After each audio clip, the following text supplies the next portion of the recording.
Obviously, my family and I were excited to come to Lexington. I've been impressed with what Coach Stoops has built there as far as a program. You know, back when I was the head coach at Youngstown State, Ronnie Stoops, his brother, was on my staff. So I would get updates on how things were going when Mark took the job and first took over. And then after I came from the 49ers, I had a chance to play you guys the last 4 years. And I can tell you that it's a blue-collar, tough, disciplined football team.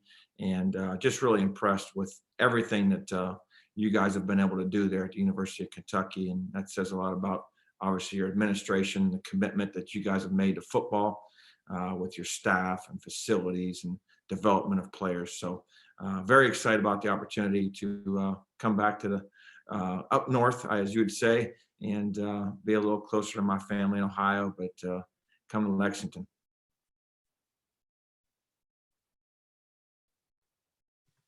We will start with Larry Vaught. Yeah, good morning, Coach. Morning, Larry. A couple of things for you. One, the obvious question, just talk a little bit about what it's like following a guy like John Schlarman. Well, first of all, John Schlarman is very well respected in our business. I've had the opportunity because I've met Coach Schlarman several times on the recruiting trail, and you get a chance to meet a lot of coaches. At the same time, when you coach in the same conference, you have an opportunity to see his offensive lines play against other teams. So, for example, when we play Florida every year, Tennessee, Vanderbilt, Missouri, whoever you're playing, you always watch film and common opponents. And I've always been impressed with what John has done there. Their running game has been impressive. Their running backs have been impressive. And more than that, just the person he is. You know, the way he handled himself the last couple of years going through a situation that he had.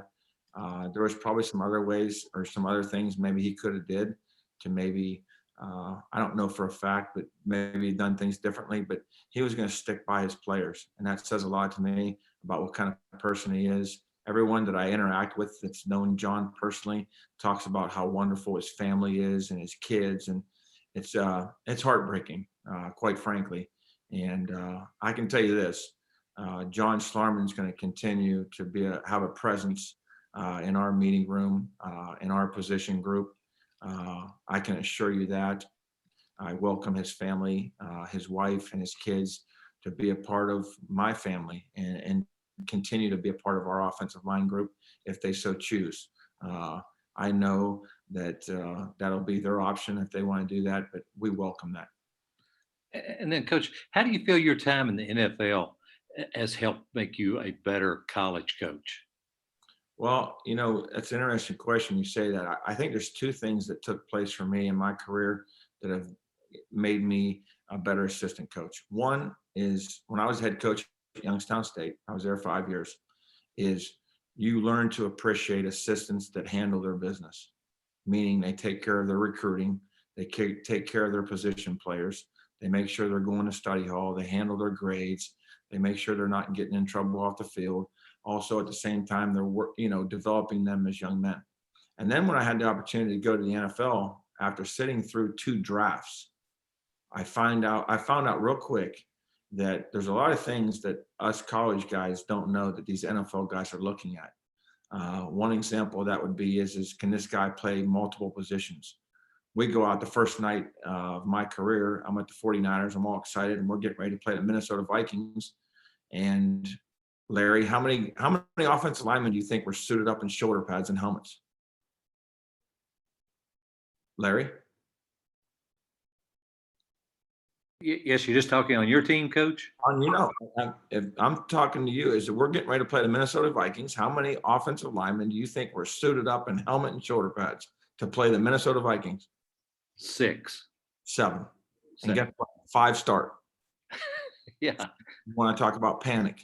So my whole point is you have to train players to be multiple position players. You can't just be a center. And I learned that in the NFL. I also learned about taking care of your body, finding the right kind of guys. You know, these NFL teams, they follow these players. They start following you when you're a sophomore. You think it's some beautiful blonde girl, but guess what? It's not. It's somebody working in the 49ers front office. You think some good-looking girl like Susan's following you. Guess what? It's not. It's some guy over there tracking 50 players to find out if you want to get together and go party somewhere this weekend. So they know everything about you. So that's what I learned. And you got to let your players know that. You don't all of a sudden become good looking because you're the highest rated tackle in the SEC conference going into next season. I mean, let's not kid ourselves. Thank you. Okay, Derek Terry. Coach, I think you started to touch on it there a little bit, but just as an offensive line coach, how do you expect your unit to perform and to look, and just kind of what are you looking for from your guys whenever you're on the recruiting trail? Well, I think first of all, you want to find guys that have length, have athleticism. You want to find guys that'll put their face on you. That means in the run game, they'll block you. At the same time, you want to see guys that fly around the field and play with high energy, tremendous passion. At the same time, you need to find guys that aren't sensitive. Well, what does that mean? Well, when things don't go well, everyone wants to attack the offensive line. When things go well, they obviously don't always want to credit the offensive line. So you can't be a sensitive player. It's a very unique group of individuals that you have to deal with on a daily basis. And you have to just keep a nice, even keel. At the same time, there's a lot of things I think you need to do off the field to be a good offensive lineman. That means spending extra time in the weight room. That means taking care of your body, getting proper sleep, proper rest, proper hydration. Those are all parts of the equation. At the same time, I think you've got to be a student of the game. If you just spend your time with us in the meeting room and that's it, and then when you walk out of the building, you flip a switch and it's off, you're making a big time mistake. When I was at the 49ers, I was amazed at how much time those offensive linemen were in there on their own, because my meeting room was connected to the O-line meeting room, how much time they spent in there watching film and studying guys. And that was not when we were having position meetings. They were in there talking. The starting center and the tackle and the guard would be in there talking together. Sometimes the quarterback would come in, Kaepernick or Blaine Gabbert would come in and sit down and talk through protections when there was no coach in there. It takes that kind of commitment. If you're just going to spend your allotted NCAA 4 hours a day on football, you're not going to be great. And at the end of the day, these guys want to be great, but you have to teach them that. You have to explain them that. Some guys don't know. You have to check their iPads. Have they watched video? Are they watching the cut-ups that you make for them? And that's all part of that preparation process. But there's so much more to it that goes involved into being a great player than just your God-given ability. Josh Moore. Hey, Coach, welcome. And Awesome. have you gotten a chance to speak with any of the recruits that have signed and get to know them a little bit? And also, is it it's expected a lot of guys graduating and all that. Would you rather be walking into a situation where you've got a lot of guys coming back who've made a lot of starts, or kind of this situation where you're going to get a chance to kind of control, and really kind of shape some guys? At the end of the day, you'd love to walk in and have 5 starters back. I mean, who wouldn't, right? But obviously, I think, just when we played you guys, I was looking at your football team, and I think you guys have done a wonderful job recruiting. They've been in the weight room with Coach Edmond and Coach Hill. So I see players that have muscle mass on their body. They've been trained. As far as from a specific talent, that who's the next man up, I can't necessarily speak for that because I haven't seen a lot of those guys play. But I trust the fact that Mark's done an unbelievable job. Just looking at the recruiting class and watching those guys on film, it looks like they've signed some outstanding players. I mean, you look at Paul, David, Jagger. I mean, those guys are really good football players, obviously special. And I think they've done a great job of finding guys that football is important to them. They play hard. They play with passion. And those are the same characteristics that I see when I watch Kentucky's offensive line play. Nick Roush. All right. Welcome, Coach. Kind of like Josh said, that you could have as many as 4 starters out. What's just the process of going in, of plugging guys in? I know you said you want to move them around a lot, but just how do you figure out? Do you start inside out? How does that process look like for you? Well, I would say this. We have to obviously solidify the center position. That's a position that handles the football, So at the end of the day, we need to have 3 guys that can play center. Because the last thing you want to have happen is go out in a game, all of a sudden your center's hurt and you have a tremendous drop off. That's your quarterback of the offensive line. So that's one. So who's the first center? Who's the second center? Who's the third center? And who's our best options there? Okay, that's one. We got to find tackles at the end of the day. So you have obviously Kennard, that's is supposed to be a returner, and then you have another open slot there. What's going to happen there? You have to be able to protect those edges, because a lot of times those guys are in one-on-one, and you have to also ask yourself what you're asking them to do. When you watch Alabama play, you don't see them doing a lot of drop back pass. They do a lot of creative things with moving the pocket, much like you see the Rams do. Running nakeds, boots, play actions. Those are a big part of the game. To sit back in the SEC conference and think you're going to drop back and pass the ball at 50 times, that's very difficult to do when you look at the matchup of the defensive lineman against any O-line. Alabama doesn't do it, and they have the so-called best in the business. So what you're doing schematically has a big influence on that too. So you can help your offensive line with angles and where the quarterback setup point is as far as throwing the ball. And at the guard position, you want to have guards that can also play center, and then in an emergency go out to right tackle, much like you would in the NFL. So you look at 4 spots are open. We need to find 8 guys that can play in those 4 spots and let them compete and find out who wants to do the things on and off the field to be a great football player. It's a little unrelated, but from a recruiting standpoint, you've been a little bit everywhere. You're one of, 23 Youngstown guys on staff. Do you have a recruiting area of expertise? I would say it depends on what organization I was with. When I was at Illinois, I used to run from Toledo to Columbus, and we did very well there. That's why Jim Trussell doesn't like me. But at the end of the day, we've done well in Ohio. Vince has got Ohio on lockdown, so we're good there. I have the ability. I've recruited Florida in the past. I've done very well in Florida. Georgia, I've done well. Virginia, North Carolina, South Carolina, and then I have a niche in Kansas with the Kansas junior colleges.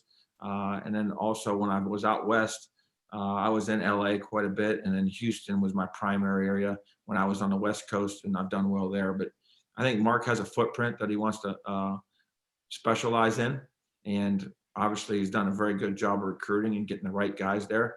I think there's a 5 or 6 hour limit that you want to kind of stay within, but I feel good about obviously the product that we have to recruit there at Kentucky, but at the same time, it's an attractive place right now. Stoops is knocking down doors right now. I mean, let's call it the way it is. You guys just absolutely blew out Tennessee, blew them off the map. And then you look at a year before, you go in there and beat Florida. I think maybe a year before that should have beat them. So it seems like every year it continues to knock down something that's never happened before there in their program. And I think it's just a matter of time before it breaks through. Dick Gabriel. Hey, Coach, Dick Gabriel with the UK Radio Network. You mentioned Youngstown, and we've learned a lot about the Stoops brand name up in that part of Ohio. Could you expand on that a little bit, having direct experience working in that area? Yeah, sure, Chip. My situation is coming out of high school, a guy named Bob Stoops recruited me. Everyone knows who Bob is nowadays, but Bob was actually just a DB coach at Kent State University. And I went to the other private school in Youngstown, and I am undefeated against Cardinal Mooney, for the record. That's where Stoops went. But Stoops tried to get me to come to Kent State. And over Christmas break, Coach Snyder hired him at Kansas State. So he talked me into taking a visit at Kansas State. So this tells you what kind of recruiter Bob Stoops is. Kansas State at that point did not win a game in 3 years. So that means 0-33. And do you know how Bob Stoops talked me into going out to Kansas State for a visit? He said, "Hey, Wolf, I can bring you out on a Tuesday and I'll fly you back on Thursday so you don't miss your visits on the weekend." I said, "Good." And what's funny about that is one of my visits was to Kentucky when Jerry Claiborne was the head coach and Chip Garber recruited me. So I was at Kentucky long time ago, back in the winter of 1988. But that being said, I went out to Kansas State just to visit, to get out of going to school. So that's when I knew Bob was the real deal. I ended up going to Kansas State. I had 8 other kids signed Division I scholarships from Youngstown Ursuline High School. And what was funny is they were all asking me, "Are you guys the Jayhawks?" I'm like, "No, we're the Wildcats, Wildcats." So long story short, we turned the program around. Bob goes on. He goes to the University of Florida with Steve Spurrier. In the meantime, I meet Mark. We become friends. Obviously, Mike hired me at Arizona. Now the opportunity to be with Mark there at Kentucky is something that's special to me. But you're talking about a blue-collar family. One thing you understand about Youngstown people, blue-collar, loyal, and passionate. And those are all great traits to have as a person. And, the opportunity to be with Mark again is just something that I look forward to. Jeff Drummond. Hey, Eric, welcome to Kentucky. All right, Jeff. Hey, I was wondering, you kind of touched on this briefly earlier, but we were getting to know the new offensive coordinator, Liam Cohen. I actually talked to him this morning. Recently. 6 o'clock in LA. I said, "How's the traffic?" He said, "No, not too bad right now." Not like you'll see here, I'm sure. But we talked about offensive styles and that type of thing. I'm wondering, with an offensive line coach, are there styles within what you guys do too, or is it kind of a consistent thing across the board?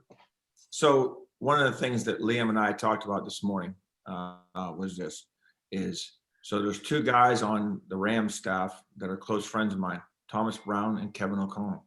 Kevin O'Connell's the offensive coordinator. Thomas Brown's the running back coach. I worked with Kevin at the 49ers. He's going to be a young upcoming head coach here soon. His name's Kevin O'Connell, played in the NFL. Thomas Brown is the guy that I worked with here last year here at South Carolina. He got a job at the Rams. So I have 2 close friends there. When they talk to Liam, they watch our games. So they know some of the things we do. They've been impressed with, what we've been able to do. I mean, our running back this year with a stacked box pretty much every play is right now currently leading the SEC in rushing, Kevin Harris. And that's with the safety in the box about every play.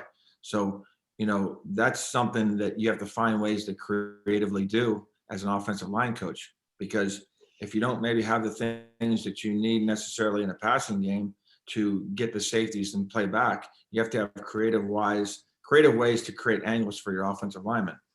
I think every college football program in the country runs inside zone, but I think you have to have more of a variety these days because people are catching up to that. So I think some of the things that I've brought here to South Carolina that I learned at the 49ers and that I did at Youngstown, some of the stuff that you saw Chip Kelly doing, the pin and pull scheme, some of the stuff that obviously playing you guys, Mark's seen, Mark likes it. Alabama's running it now. It's become a popular play in our league. I think there's also another play they call the duo, which is where you have 2 double teams at the point of attack, and the back reads a linebacker, and wherever the linebacker goes, he goes opposite. The play actions and the nakeds off of that are really, really good. Same thing with the pin and pull scheme. And then you look at the wide zone. My first year at the 49ers, I was with Jim Tomsula, and the guy I was with there, he worked with Kyle Shanahan. We all know who Kyle is. Those guys are the masters of running a wide zone. So if you have that kind of variety along with a counter, that way people can't just sit on you and play just basically an inside zone or a one-back power team. And then once you have play actions off of those plays, you got that run support player down in the box. You obviously want to get the ball behind his head, and that's where you need to play action and throw the ball to that receiver behind that run support player's head. Josh Moore. Eric, would you maybe be able to just share your thoughts on, talking about, with the change in the offense, especially here at Kentucky, and from your time, your first stint at Carolina under Spurrier to your most recent stint, how much football in the SEC changed from then to the moment we're in now? Well, I can tell you this. When I was here in 2009, I came here from Illinois, and Coach Spurrier, which is he's traditionally an under center 2-back guy that wants to run lead draw and run some inside zone and a toss play. Well, he brought me here to implement the zone read, as we all know the zone read today. So we brought some of those principles. It took Coach Spurrier during the course of the year a good part of the year to fully adapt to it because it was new for him. Okay. But we finally ended up making it go. I think the biggest breakout game probably was against Clemson when he ran the ball 53 times against Clemson and we beat him. And that was a big win for him. And that's what started the 5. He had the streak of 5 wins against Clemson. That was the first game that started that streak. Obviously, we did a good job here recruiting. We had Marcus Lattimore and players like that. I think at that time you started to see people start playing in the shotgun. Now, when you look at our league, high percentage of the teams are playing in shotgun pretty much every play. And they have, for the most part, running quarterbacks, at least some kind of mobility that you can make the defense be accountable. Now you're also starting to see, you look at Mike Leach coming into the conference with a completely wide open air raid. How long is that going to be in play? I can't make that judgment or that decision. But you also look at other teams that are starting to spread out. At the University of Alabama is in 11 personnel, and they're in spread sets quite a bit. Now they have a tight end attached, but they're playing in spread. The University of Georgia, who used to line up and pound you, they're playing in spread sets. So you're seeing that transition. I think Tennessee's starting to spread out more. So you're seeing all those things take place because of the mobile quarterback and making people defend the whole field. So now I think you see more pressure on the defense. Until the league comes in, or college football, in the NFL. So when I was at Chip Kelly, if your offensive lineman is 1 yard downfield, the play's coming back. What goes on in this conference with offensive linemen being downfield and throwing the football, eventually that's going to catch up. And I think it's going to come down from the NFL to the college ranks what are we doing? Are we going to continue to allow this to happen? That's not for me to make that decision, but you're seeing more and more of it. How many times do you see an offensive lineman downfield and they're throwing the ball over here and it's for a big play or a touchdown? Well, the linebacker, he thought it was run. How could he not? So that's just the way the rules are right now. But you're seeing more of a spread type style team. But I think you're also starting to see some people evolve to doing some things underneath center and some play action things. Because I feel like when you turn your back to the defensive backs and fake like you're handing the ball off, they actually really believe it's run because they have so many reps of high school and all these 7-on-7 tournaments of playing spread offense in shotgun. And there's limited play fake other than when you can pull an offensive lineman to sell a run when you're in a shotgun offense. Curtis Birch. You mentioned being recruited by Kentucky out of high school. What were your memories of that time and your memories of Kentucky as a football program at that time? So I had an interesting visit, to say the least. So we went to Rupp Arena and we stayed in the, I can't remember, I think it was a Hilton, but it was connected to the basketball arena. Would that be a Hilton? Probably a Hyatt. A Hyatt. Yeah. Hyatt. Well, it was a fancy hotel. I'm like, dang, this place is nice. My mom loves horses, so she was just excited to be in Lexington. I was really impressed with the facilities, and I went over to the training table, and I was just so impressed with what Kentucky had then. That was back in, this is the fall of 1988. So Chip, like I said before, Chip Garber recruited me. Jerry Claiborne tried to put the squeeze on me in the office. My high school coach had a rule, and this is the old days now. This is back a long time ago. His rule was you're not allowed to ever commit on a visit until you get home. Well, basically, Jerry Claiborne kind of told me that if I didn't accept his offer, he was going to offer the next kid that he was going to meet with. And I just I really didn't want to, but things all worked out for a reason. Obviously, the Stoops family and Bob and Coach Schneider and his influence on me at Kansas State has been tremendous. But it was a unique experience, to say the least. But I enjoyed my visit to Kentucky. Okay, we'll do Larry Vaught, and then we'll do one round if anybody else has one more. Larry? Hey, Coach, just wondered, I don't know how well you know Vince Marrow, but I just wondered if you could just tell me your impressions of Vince and what you're looking forward to working with him, both on the field and in recruiting. Well, I love Vince. I wouldn't want to get in a wrestling match with him now. You know what I'm saying? I mean, Hey, Larry, you'd be in trouble. He'd probably throw you around a little bit. he would throw me around a lot. But no, Vince is great. Obviously, yeah, I've known Vince for a long time. He's done a tremendous job. You know, he's got tremendous ability to relate to young men, parents. He understands the recruiting process. I think that's a big part of it. I think a lot of decisions are made these days, some about facilities, but more about relationships. I mean, at the end of the day, I always say this, people make a place. Everyone in this league right now has fancy, shiny stuff. Where are the relationships? I mean, obviously Mark and his staff and Vince, and those guys have built tremendous relationships. I think also anytime you can jump in your car and drive and see your son play, or your family can, and it's within 4 or 5 hours, and have a weekend and go see your son play, that's a big deal. So I think where they're located also is a tremendous advantage. You get some kids from the Northeast, obviously. You get the kids from out towards Virginia, and then you get some kids from South. So you have a nice blend of players, along with some Kentucky players there. And I think you have a nice blend of a football team. Okay, last question with Curtis Birch. How have you seen the defense kind of progress over these last 3 seasons, match it up against the Kentucky and Brad White and his scheme, and specifically the D line and the guys that they're now getting in the last couple classes? Well, I can tell you this. It was last year was the first year I really felt like we couldn't compete with those guys up front. You know, last year we were fortunate. We were able to have some success. I think we were able to run the ball for like 250 yards, and that's really how we were able to win the game. They are big guys up front. I think they're well coached. They're strong. Their depth is strong. When I say depth, I'm talking about they have 2 or 3 guys that come in, and there's not a big drop off. Now, it's been a little bit different this year with the COVID situation, you know, and I think I watched some games. So I watched some crossover games, and I'm like, well, shoot, these guys didn't get to play in this game. You know, if a couple of these other guys play in a couple of these other games, I think you're even looking at a different outcome. So we're never going to blame COVID, but I can say that because I watched it from afar, and I wasn't at the University of Kentucky then. So that's what I saw. But I think their ability to line up and stop the run is as good as anyone.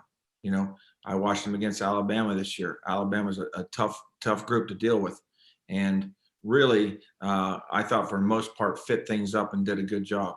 You know, when we played you guys, I mean, we couldn't throw the ball, so we just had to try to run it. And you got to find creative ways to try to run the ball. But their linebackers play well; they fit things. You can tell that schematically they know exactly what they're doing. It's very difficult to throw the ball. I think their defensive backs and their secondaries do a great job of playing with their eyes.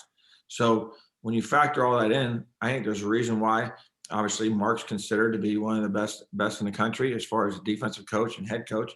But at the same time, his staff does a wonderful job of finding the right guys and putting them in the right positions to be successful. And it's been impressive.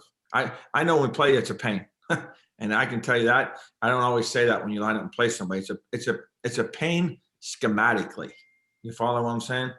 So anytime you can line up schematically and take away people's angles of the things they like to do, that puts more stress on your offensive linemen, and they put stress on you.